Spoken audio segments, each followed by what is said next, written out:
ఈ యొక్క ప్రపంచం లోపల చరాచర జీవుల్లో మానవుడు అనేవాడు ఉత్తమ జీవి. అలాంటి మానవ జీవితం లోపల అనేక రకాల బాధలు, కుటుంబ సమస్యలు, ఆరోగ్య సమస్యలు, వ్యాపార సమస్యలు, అనేక రకాల చిక్కులతో మానవుడు పరిపరి విధాలుగా బాధపడుతున్నాడు. పూర్వకాలం నుంచి కూడా నలమహారాజు నుంచి కూడా ఈ యొక్క శనితో బాధలు పడి అడవులకు వెళ్ళిపోవడం జరిగింది.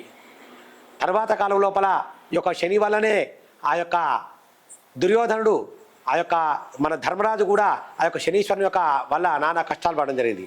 పురాణ కాలం నుంచి ఈ కాలం వరకు కూడా మానవులు అనేక రకాల బాధలు పడుతున్నారు. ఆ బాధలకు అన్ని రకాల గ్రహ దోషాల్లో శని అనేవాడు ఒక గ్రహము. దానివల్ల ఆ యొక్క దృష్టి, శని దృష్టి వల్ల పాదయో షడ్దరిద్ర, పాదాల ఎందుంటే, నాభి ఎందుంటే, హృదయం ఎందుంటే రకరకాల యొక్క శనీశ్వరుని యొక్క బాధలు మనం మానవులు పడుతున్నారు. ఒక రకంగా ఆరోగ్యపరంగా కానీ, మానసిక పరంగా కానీ, వ్యాపార పరంగా కానీ, ఆర్థిక పరంగా కానీ, ఇంట్లో సమస్యలు కానీ, సంతాన సమస్యలు కానీ, ఇలాంటి సమస్యలతో మానవుడు యొక్క శనీశ్వరుని వల్ల కొట్టుమిట్టాడుతున్నాడు. అలాంటి వాటికి తరుణోపాయంగా శని హోమం అనేది మన దగ్గర ఈ యొక్క ప్రాంతంలో ఈ యొక్క రామకృష్ణ గారి దగ్గర ఇక శని హోమం జరుగుతుంది. కావున మీరందరూ కూడా ఈ యొక్క శనీశ్వరుని యొక్క హోమం కార్యక్రమం మీరు లైవ్లో చూడడం వల్ల ఆ యొక్క శని దోషాలు కూడా పటాపంచలు అవుతాయి. కాబట్టి శని వారంతో కూడుకున్న శని హోమం అనేది త్వరలో చేయడం జరుగుతుంది.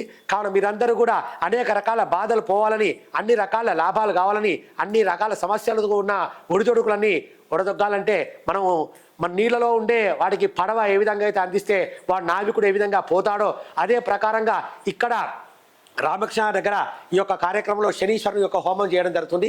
ఆ విషయాన్ని మీకు చెప్తాము. దాని ప్రకారంగా ఇక శని హోమం చేయడం వల్ల మీరు చూసినంత మాత్రానే ఆ శని హోమము నల్ల నువ్వులతో, నల్ల గుడ్డతో, నువ్వుల నూనెతో మీరు చూసినంత, మీరు వేసినంత ప్రకారంగా చూడడంతోనే పటాపంచలవుతుంది. కాబట్టి ఈ యొక్క శనీశ్వరు హోమం లోపల మీరందరూ కూడా ప్రత్యక్షంగా కాకుండా పరోక్షంగా పాల్గొని ఆ యొక్క శనీశ్వరుని యొక్క హోమంలో శం శనీశ్వరాయ నమః మీరు అనుకుంటూ ఒక హోమ కార్యక్రమంలో మీరు పరోక్షంగా ఈ యొక్క లైవ్ను చూడడం వల్ల శని దోషాలని పోతాయి. కావున మీరందరూ కూడా అతి త్వరలో శని హోమం జరుగుతుంది. కావున మీరందరూ కూడా ఈ యొక్క లైవ్లో పాల్గొనాలని విజ్ఞప్తి.